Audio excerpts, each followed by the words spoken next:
Matangi rubber limited के IPO के आधिकारिक वीडियो ओवरव्यू में आपका स्वागत है। हम टायर फ्लैप, ट्यूब और रबर कंपाउंड बनाने के व्यवसाय में लगे हुए हैं। हमारा टायर पोर्टफोलियो मुख्य रूप से 2 व्हीलर और 3 व्हीलर सेगमेंट की जरूरतों को पूरा करता है, जबकि हमारे द्वारा बनाए गए टायर फ्लैप और ट्यूब मुख्य रूप से ट्रक, बस और भारी उपयोग वाले वाहनों जैसे कमर्शियल वाहनों में इस्तेमाल किए जाते हैं। अस्वीकरण: यह वीडियो सिर्फ भारत के निवासियों के लिए है और उन्हें बांटने और इस्तेमाल करने के लिए है। आप यह वीडियो इसलिए देख रहे हैं क्योंकि आपने book running lead manager BRLM और कंपनी को अपनी बात, सहमति और मंजूरी दी है कि 1. आप इस वीडियो के अभीष्ट प्राप्तकर्ता हैं और 2. आप भारत में स्थित हैं। यदि आपको यह वीडियो देखने की अनुमति नहीं है या आपको इस बारे में कोई संदेह है कि आपको यह वीडियो देखने की अनुमति है या नहीं, तो कृपया इस वीडियो से बाहर निकल जाएं। सावधानी: निवेशकों को सलाह दी जाती है कि वे पब्लिक इश्यू के संबंध में इंटरनेट/ऑनलाइन वेबसाइटों /social media platform /micro blogging platform पर फिनफ्लुएंसर द्वारा दी गई किसी भी अन्य दस्तावेज, सामग्री या जानकारी पर भरोसा न करें। निवेशकों को सलाह दी जाती है कि वे निवेश का निर्णय लेने के लिए केवल ऑफर दस्तावेज, प्रस्ताव दस्तावेज और प्राइस बैंड विज्ञापन, मूल्य सीमा विज्ञापन में दी गई जानकारी पर ही भरोसा करें। मातंगी रबर लिमिटेड का प्रारंभिक सार्वजनिक प्रस्ताव आईपीओ: निवेशकों को सलाह दी जाती है कि वे 25 मई 2026 का draft red herring prospectus DRHP पढ़ें, जो इन वेबसाइटों पर उपलब्ध है। मातंगी रबर लिमिटेड के आईपीओ में 10 रुपये के 57,61,831 इक्विटी शेयरों का एक नया इश्यू और 10 रुपये के 15,15,150 इक्विटी शेयरों का ऑफर फॉर सेल शामिल है। इस ऑफर का कुल साइज 10 रुपये की फेस वैल्यू वाले 72,76,981 इक्विटी शेयरों तक है। ऑफर फॉर सेल में आईपीओ में बेचने वाले शेयर होल्डर्स के पास मौजूद इक्विटी शेयरों की बिक्री शामिल है और इस बिक्री से मिलने वाली रकम कंपनी को नहीं मिलेगी। हमारी कंपनी मूल रूप से 23 जून 2004 को मातंगी रबर प्राइवेट लिमिटेड के रूप में निगमित हुई थी और 4 नवंबर 2024 को कंपनी का नाम बदलकर मातंगी रबर लिमिटेड कर दिया गया। हमारा पंजीकृत और कॉर्पोरेट कार्यालय साकेत, दक्षिण दिल्ली में स्थित है। अधिक जानकारी के लिए DRHP के पृष्ठ 236 पर इतिहास और कुछ निगमित मामले देखें। भारत का रबर उद्योग एक विशाल और विविध विनिर्माण इकोसिस्टम का प्रतिनिधित्व करता है, जिसमें टायर क्षेत्र देश में रबर की खपत के लिए सबसे महत्वपूर्ण मांग चालकों में से एक है। इस उद्योग में प्राकृतिक रबर, सिंथेटिक रबर, पुनर्चक्रित रबर और रबर से बने उत्पादों की एक विस्तृत श्रृंखला शामिल है, जिनका उपयोग ऑटोमोटिव, परिवहन, औद्योगिक, बुनियादी ढांचा और उपभोक्ता क्षेत्रों में किया जाता है।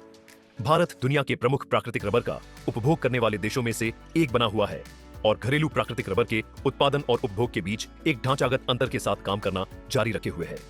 उद्योग प्रकाशनों में उद्धृत रबर बोर्ड के आंकड़ों के अनुसार वित्त वर्ष 2023 से 24 के दौरान भारत का प्राकृतिक रबर उत्पादन लगभग 8,57,000 टन रहा, जबकि घरेलू उपभोग लगभग 1,46,000 टन था। यह दर्शाता है कि उद्योग की मांग को पूरा करने के लिए आयात पर निर्भरता बनी हुई है। इसलिए घरेलू रबर बाजार वृक्षारोपण उत्पादन, आयात की उपलब्धता, वैश्विक रबर की कीमतों और कच्चे तेल से जुड़ी सिंथेटिक रबर की लागत से प्रभावित होता है। भारतीय टायर बाजार का अनुमान 2025 में 12.17 बिलियन अमेरिकी डॉलर है। 2026 में इसके 13.05 बिलियन अमेरिकी डॉलर तक पहुंचने का अनुमान है और 2035 तक इसके लगभग 24.55 बिलियन अमेरिकी डॉलर तक बढ़ने की उम्मीद है, जो पूर्वानुमान अवधि के दौरान 7.27% की CAGR को दर्शाता है। यह विकास पथ एक स्थिर संरचनात्मक विस्तार का संकेत देता है, जिसे वाहनों की बढ़ती पहुंच, लॉजिस्टिक्स गतिविधियों में वृद्धि और टायर उपभोग के तरीकों में धीरे धीरे बढ़ रहे प्रीमियमकरण से समर्थन मिल रहा है। जब तक अन्यथा न बताया गया हो, इस अनुभाग में उद्योग और बाजार से संबंधित जानकारी Infomerics analytics and research private limited Infomerics report द्वारा 20 मई 2026 को तैयार की गई रबर टायर उद्योग पर उद्योग रिपोर्ट नामक रिपोर्ट से ली गई है। हमने एक तय शुल्क के बदले विशेष रूप से इस मुद्दा के उद्देश्य से उद्योग के बारे में अपनी समझ की पुष्टि करने के लिए इन्फोमेरिक्स रिपोर्ट तैयार करवाई और उसके लिए भुगतान किया।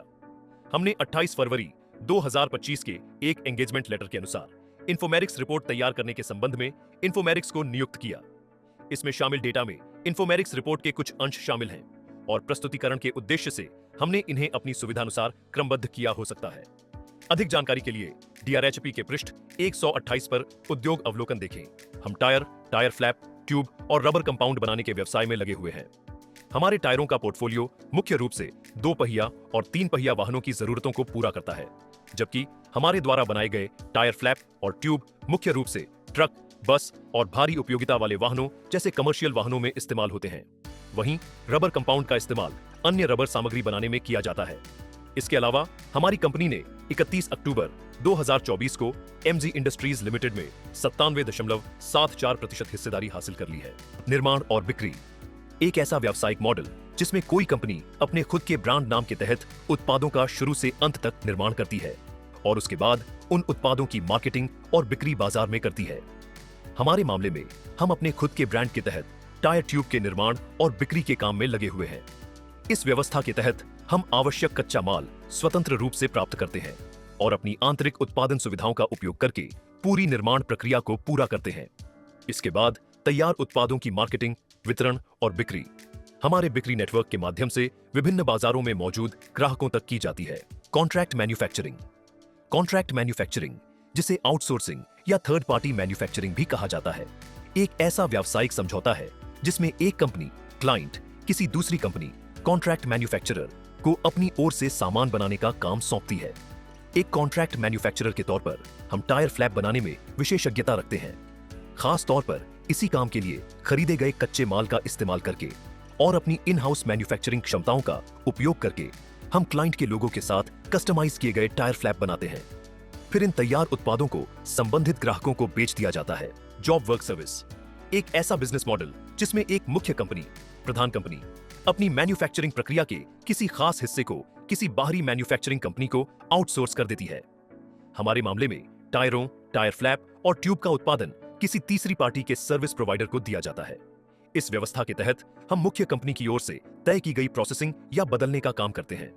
इसमें कच्चा माल मुख्य कंपनी ही देती है और हमारी जिम्मेदारी सिर्फ उस कच्चे माल को अपनी मैन्युफैक्चरिंग सुविधाओं का इस्तेमाल करके टायरों, टायर फ्लैप या ट्यूब में बदलना होता है, जिसके लिए हमें मुख्य कंपनी से तय शर्तों के आधार पर कन्वर्जन चार्ज मिलते हैं। नीचे वह तालिका दी गई है जो परिचालन से प्राप्त कुल राजस्व में प्रत्येक व्यावसायिक क्षेत्र के योगदान को दर्शाती है।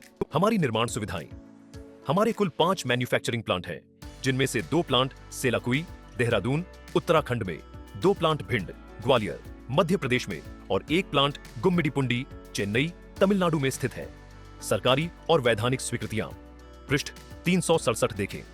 अधिक जानकारी के लिए पृष्ठ 103 पर प्रस्ताव का उद्देश्य देखें।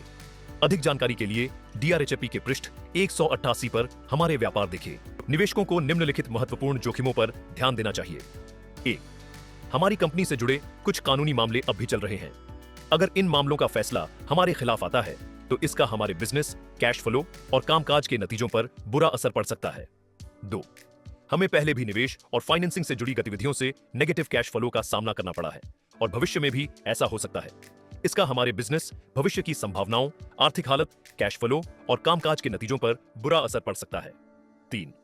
कच्चे माल की कीमतों में बढ़ोतरी और उतार चढ़ाव का हमारे बिजनेस, आर्थिक हालत और कामकाज के नतीजों पर बुरा असर पड़ सकता है। 4. हमारा बिजनेस हमारी मैन्युफैक्चरिंग यूनिट्स पर निर्भर है और भविष्य में भी निर्भर रहेगा।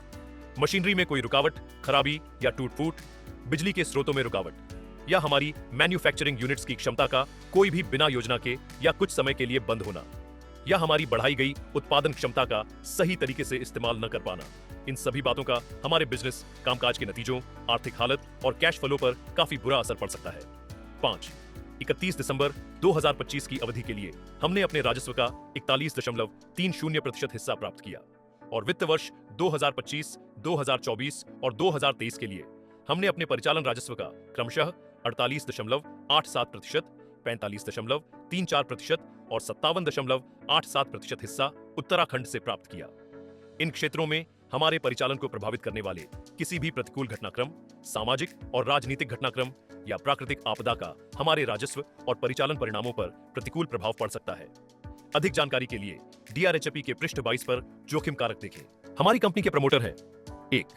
मोहित Gupta, 2. Manju Gupta, 3. Radhika Gupta, 4. Vandana rubber and chemicals private limited. इस ड्राफ्ट रेड हेयरिंग प्रोस्पेक्टस की तिथि तक हमारे प्रमोटरों के पास कुल 1,85,37,474 इक्विटी शेयर है, जिनका अंकित मूल्य 10 रुपये प्रति शेयर है, जो हमारी कंपनी की पूर्व जारी, अभिस्वीकृत और भुगतान की गई इक्विटी शेयर पूंजी के 81.11% के बराबर है। हमारे प्रमोटरों और प्रमोटर समूह की शेयर होल्डिंग के बारे में ज्यादा जानकारी के लिए पेज 84 पर पूंजी संरचना शीर्षक वाला सेक्शन देखें। Vandana rubber and chemicals private limited, Anju Khanna, Priyanka Khanna, Pratyush Handa और Radhika Gupta promoter selling share holder और अन्य सेलिंग शेयर होल्डर हैं। अधिक जानकारी के लिए DRHP के पृष्ठ 258 पर हमारे प्रमोटर और प्रमोटर समूह देखें। इस ड्राफ्ट रेड हेयरिंग प्रोस्पेक्टस की तारीख के अनुसार हमारे बोर्ड में एक मैनेजिंग डायरेक्टर, एक जॉइंट मैनेजिंग डायरेक्टर, एक एग्जीक्यूटिव महिला डायरेक्टर और 3 इंडिपेंडेंट डायरेक्टर शामिल हैं। अधिक जानकारी के लिए DRHP के पृष्ठ 243 पर हमारा प्रबंधन देखें।